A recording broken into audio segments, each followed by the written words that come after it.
ఆహ్వానించినట్టు వారు మరి పాలరాజు గారికి, తర్వాత మా సోదరుడు శ్రీను కృపానంద బ్రదర్ గారికి, తర్వాత ఇక్కడ వేదిక మీద ఉన్న దైవజనులకు, అలాగే మా ప్రియులు మరి డ్యానియల్ శ్యామ్ గారికి ప్రత్యేకంగా వందనాలండి.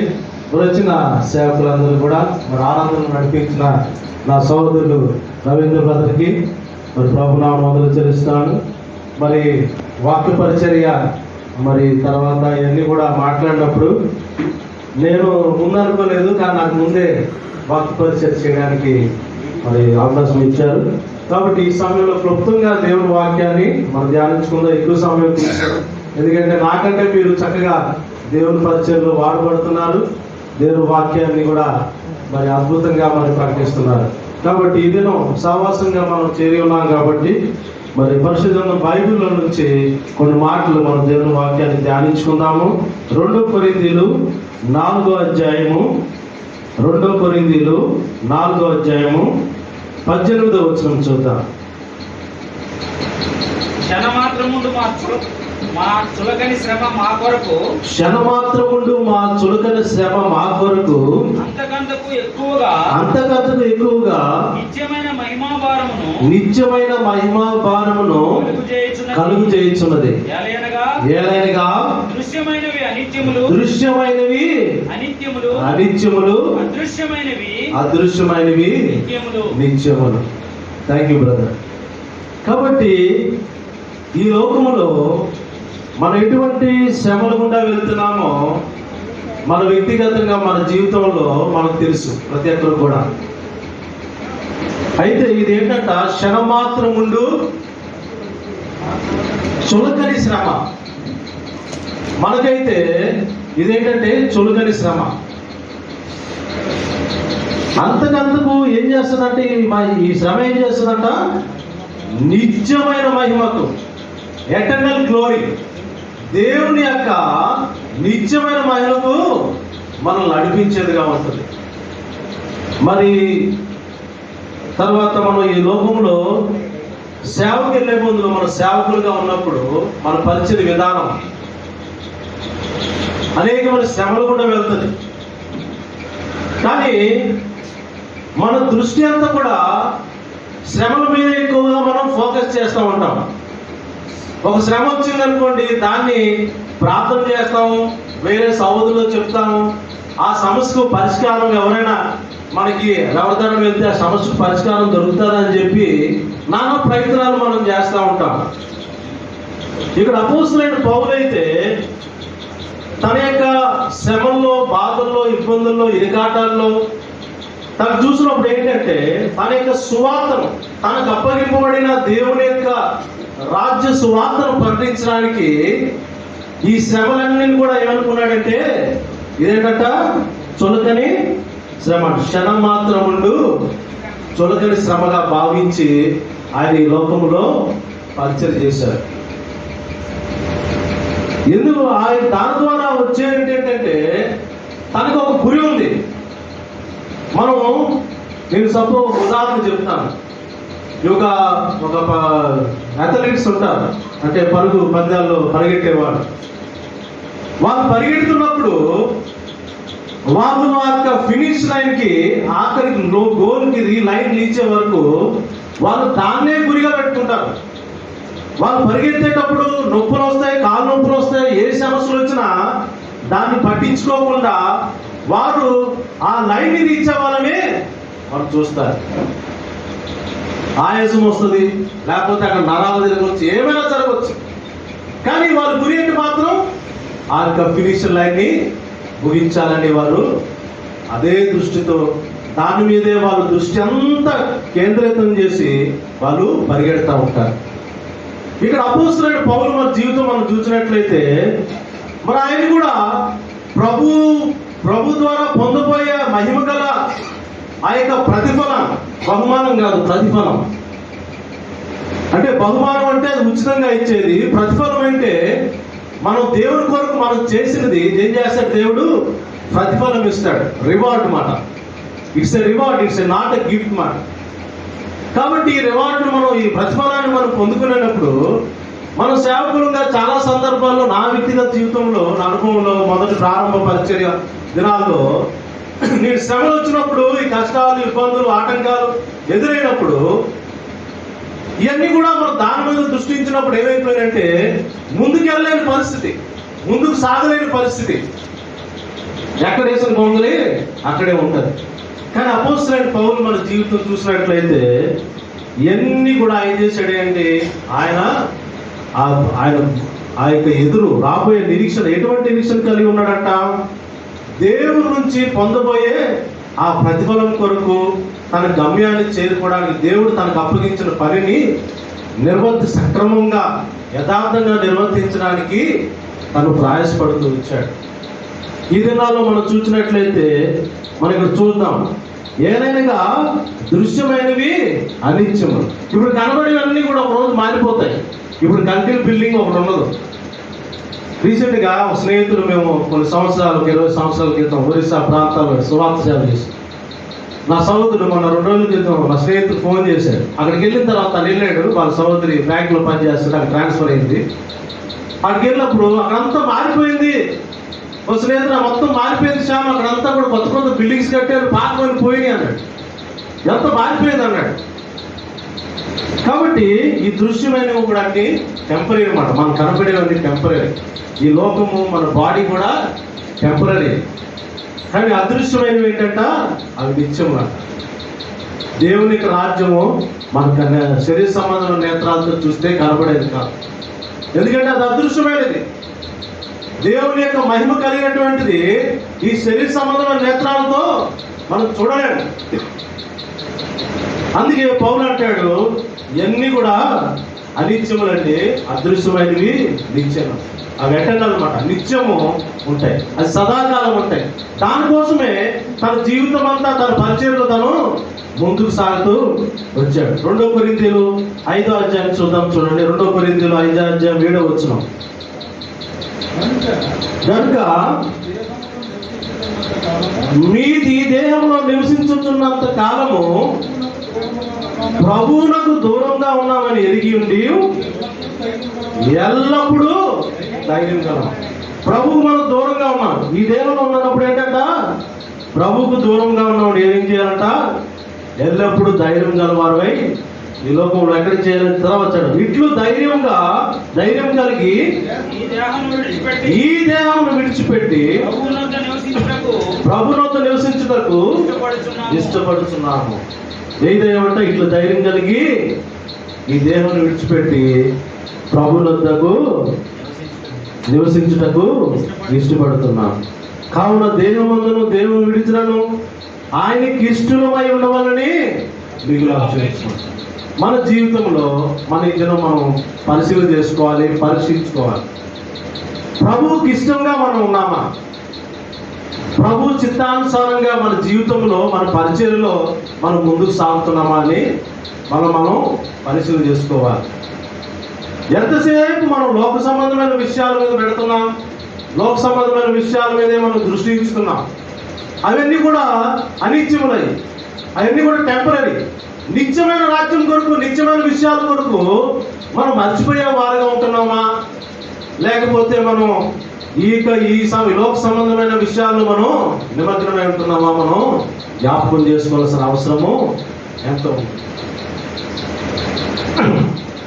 తర్వాత 10వ వచనంలో, ఎందుకనగా తాను జరిగించిన క్రియల చొప్పున అవి మంచివైనను సరే చెడ్డమైన సరితో దేహముతో జరిగించిన వాటి ఫలమును ప్రతివాడు పొందినట్లు మనమందరం ఎక్కడి నుంచోవాలంట, క్రీస్తు న్యాయపీఠం మీద ప్రత్యక్షం కావాలి. మనం ఏం చేసినా కూడా అవి చెడ్డమైనను సరే, అవి మంచివైనను సరే, దేవుని యొక్క న్యాయపీఠం మీద నేను కూడా నిల్చోవలసిన సమయం వస్తుంది.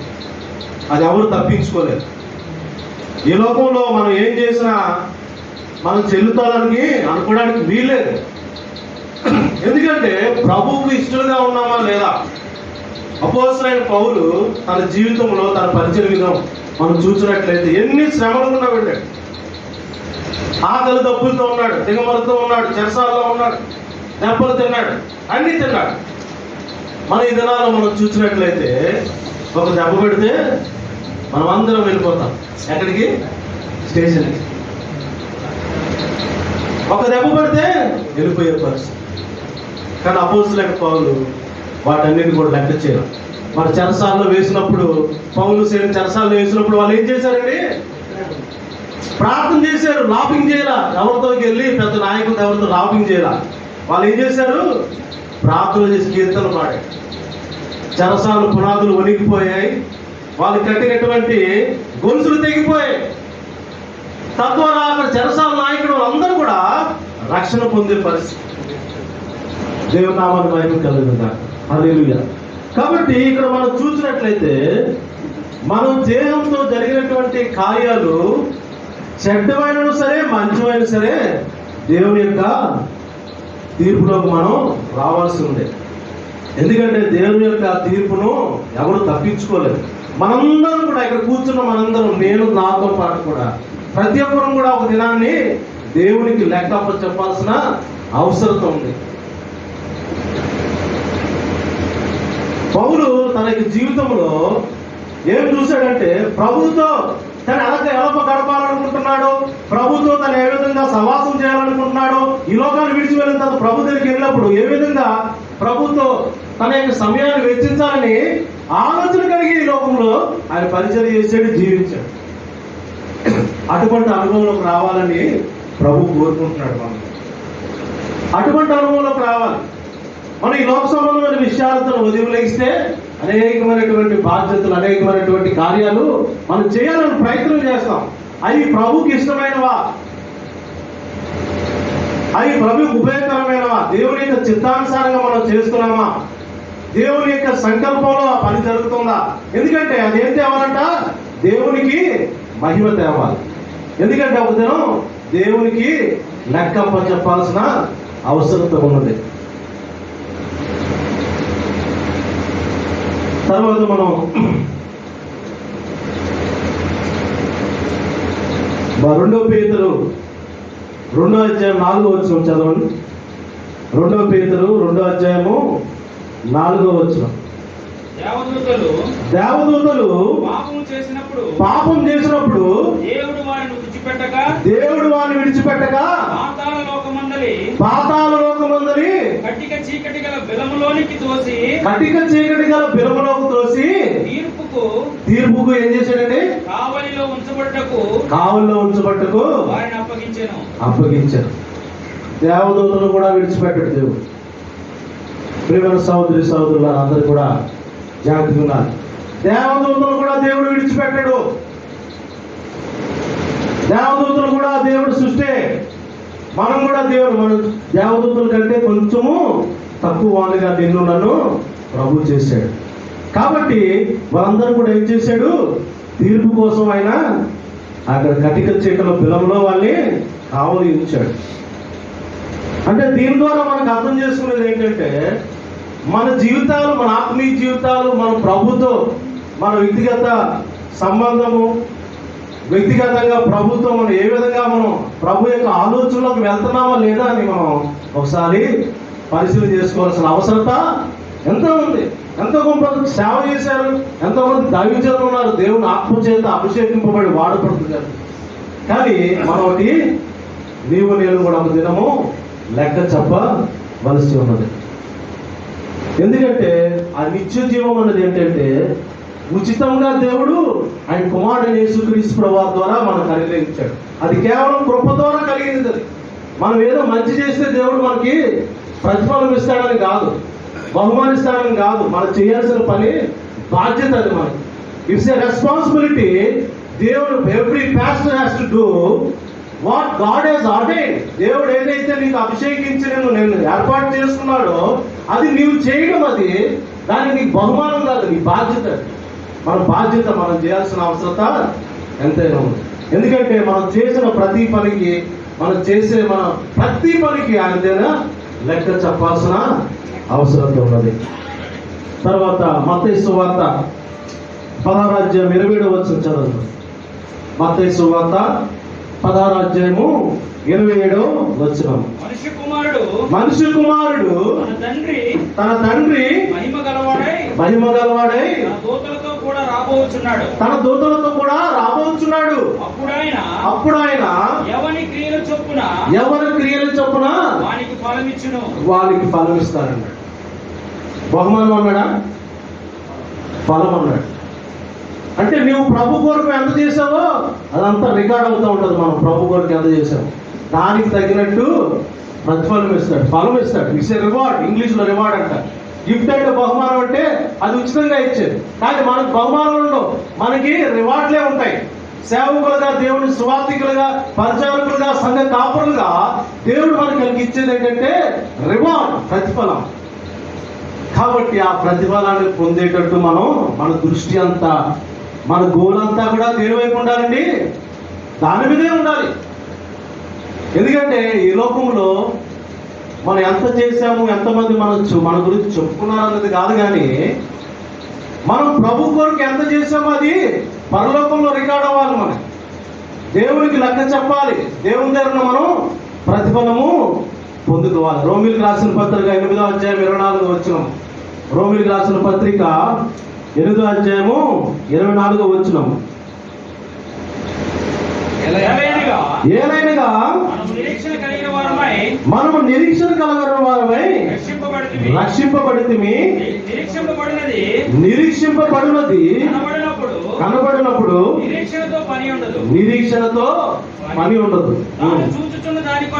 తాను చూచుచున్న వారి కొరకు ఎవడు నిరీక్షిస్తాడు?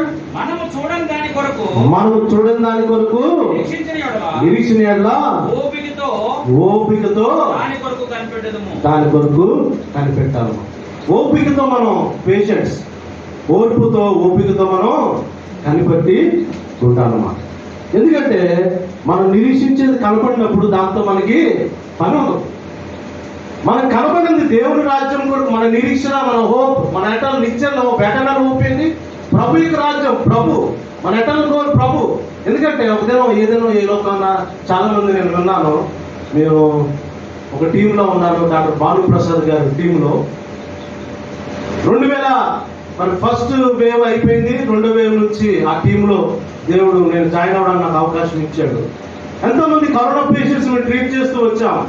ఎవరొస్తున్న వాళ్ళు పాస్టర్లు, సేవకులు, సువార్థికులు చాలా మంది వాళ్ళు విడిచిపెట్టినట్టు, లోకాన్ని విడిచిపెట్టిన పరిస్థితి నేను చూసాను. కొన్ని వేల మందికి ట్రీట్ చేయడం జరిగింది. దేవుడు ఆయన యొక్క దాసుడు భానుప్రసాద్ గారిని, డాక్టర్ భానుప్రసాద్ గారిని ఏర్పాటు చేసుకొని అనేక మంది ప్రాణాలను ఆయన కాపాడు. ఒక మంచి విధానంలో సులువుగా అనేక మంది ప్రాణాలు కాపాడాడు. కాబట్టి ఆ సమయంలో చూసినప్పుడు యవనస్తులు చాలా చనిపోయారు. యవనస్తులు అనేటువంటి అమ్మాయి సహోదరులు చనిపోయారు, సేవకులు చనిపోయారు. ఎంతో మంది ఈ లోకాన్ని విడిచిపెడతారు. ఎవరు కూడా ఈ లోకాన్ని ఏ సమయంలో మనం విడిచిపెడతామో మనకు తెలియదు. అది ఎవరైనా సరే ప్రభు ఎప్పుడు పిలిస్తే మనం సిద్ధంగా ఉండాలి. మొన్నటిదాకా సిద్ధం అని బోర్డులు పెట్టారు. కానీ ప్రభు కొరకు నీవు నేను సిద్ధంగా ఉన్నామా? ఎవ్రీ నిమిట్ మన ఆత్మీయ జీవితాలను మన హృదయాత్మను పరిశీలన చేసుకొని మన అకౌంట్ రెడీ చేసుకొని ప్రభుతో సరి చేసుకొని దేవుని వాక్యానుసారంగా, దేవుని చిత్తానుసారంగా మనం సరిపోలి నడుచుకుంటున్నామా లేదా, సరిపోలి నడుచుకొని మనం పరిచయం చేస్తున్నామా లేదా మనం జాగ్రత్తగా కనిపెట్టుకొని చూసుకోవాలి. ఎందుకంటే ఇదంతా కూడా ఈ లోకంలో జీవించినంత కూడా ఏంటంటే మనం పరిశుద్ధపరిచే పరిచర్య. ఈ దేవుని వాక్యం అంతా కూడా, ఈ రక్షణ అంతా కూడా ఏం చేస్తుందంట? మనం పరిశుద్ధపరుస్తుంది. ఎక్కడికి? పరిశుద్ధులైన దేవుని రాజ్యంలో ప్రవేశించడానికి. అందుకే అపోస్తలుడైన పేతురు అంటాడు, నేను పరిశుద్ధులైనాను కాబట్టి మీరు పరిశుద్ధులైనడి, పరిశుద్ధమైన ప్రవర్తన కలిగి ఈ లోకంలో జీవించడని చెప్పి మనకు స్పష్టంగా అపోస్తలుడైన పౌలు ద్వారా దేవుడు మాట్లాడుతున్నాడు. ఎందుకంటే ఈ లోకంలో మనం పొందే బెనిఫిట్స్ ఇవన్నీ కూడా ఈ ఆశీర్వాదాలకి సంబంధమైనవి. ఇవన్నీ కాదండి ఆశీర్వాదాలు, ఇవన్నీ కాదు ఆశీర్వాదాలు. ఈ లోకంలో మనకు అన్నీ ఉన్నాయంటే అన్నీ ఉన్నాయి, ఇదే ఆశీర్వాదాలు అనుకోవచ్చు. కాదు, ఇది ఆశీర్వాదాలు కాదు. ఇవన్నీ కూడా మనకు వచ్చేటటువంటి అవసరం బెనిఫిట్స్ కాదు. ఈ బెనిఫిట్స్, ఈ ఆశీర్వాదాలు, ఈ లోక సంబంధాలు కలిగినవన్నీ అవి కాదు. ఒకరోజు పరలోక రాజ్యంలో దేవుడిచ్చే ఆశీర్వాదము, దేవుడిచ్చే బెనిఫిట్స్, దేవుడిచ్చే బహుమాన రివార్డ్స్, ప్రతిఫలాలే అవే ఆశీర్వాదం. ఎందుకంటే ఆ రాజ్యము సదాకాలం ఉంటుంది. ఎటర్నల్ కింగ్డమ్, దేవుని యొక్క నిత్య రాజ్యములో నీవు నేను ఏ స్థితిలో ఉండాలో ఇక్కడే మనం నిర్ణయం చేసుకోవాలి, ఇక్కడే మనం ఎస్టాబ్లిష్ చేసుకోవాలి. ఈ లోకంలో పరిచయం చేసినప్పుడు మన జీవించిన విధానం కానీ, మన కుటుంబం కానీ, మన పరిచయం కానీ ఇక్కడే మనం ఎస్టాబ్లిష్ చేసుకోవాలి, సరి చేసుకోవాలి, సిద్ధపడాలి, ప్లాన్ చేసుకోవాలి. అప్పుడే నువ్వు పొందబోయే ఆ బ్లెస్సింగ్స్, ఆశీర్వాదాన్ని ఆయన యొక్క పరలోక రాజ్యంలో నువ్వు పొందుకుంటావు.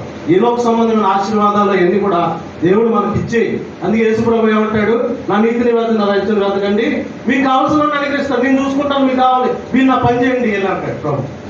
నా పని చేయండి అంటాడు, నా పొలంలో పని చేయండి.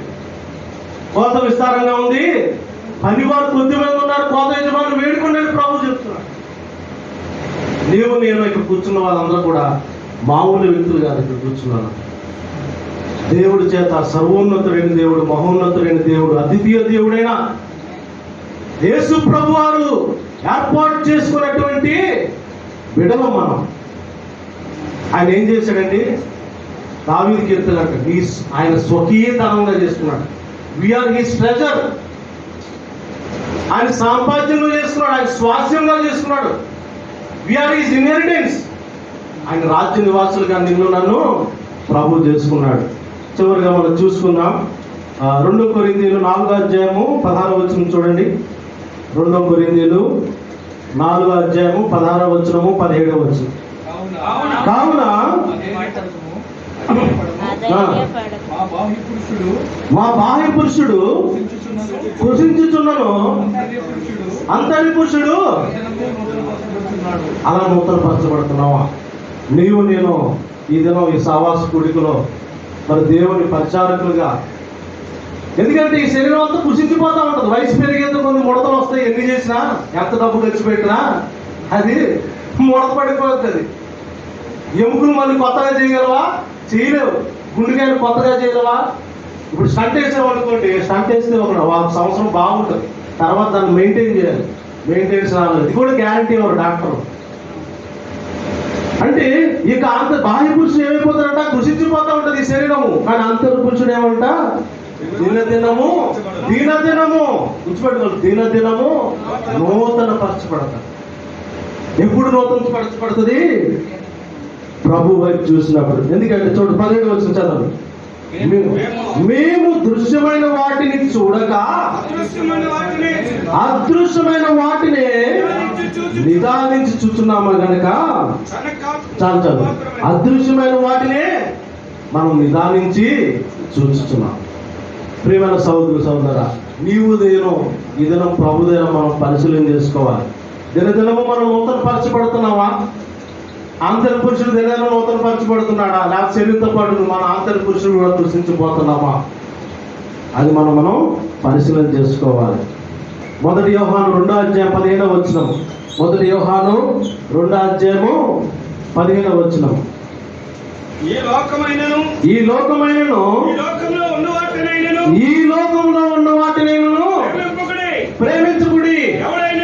ఎవడైనను లోకమును ప్రేమించిన ఎడల తండ్రి ప్రేమ మనలో ఉండదు. ఈ లోకమును కానీ ఈ లోకములో ఉన్న వాటిని నేను ప్రేమించకూడదు. ఇదంతా కూడా టెంపరీ అండి. ఇదంతా కూడా టెంపరీ. అపోస్తలుడైన పేతురు రాస్తాడు, దేవుడు అంట ఈ భూలోకాన్ని దేవుని సిద్ధపరిచాడంట, అగ్నితో కాల్చి వేయడానికి సిద్ధపరిచాడంట ఒక దినం. కానీ అందరూ మారు మనసు పొందవాలని దేవుడు నిశ్చయించి ఏం చేస్తున్నాడు? దీర్ఘశాంతం చూపుతున్నాడట మానవులేట. ఎందుకంటే మానవుడిని తన స్వహస్తాలతో చేశాడండి. ఆయన హస్తాలతో చేశాడు. జీవ ప్రాణాత్మ దేహాలను నీవు నేను కూడా ప్రత్యేకించబడిన వారు. నీవు నేను కూడా ఎంతో బాధ్యత కలిగిన వారు. నీవు నేను కూడా అనేకమైన శ్రమలు ఉండాలా, వెళ్ళాల్సిన అవసరత ఉంటుంది. అందుకే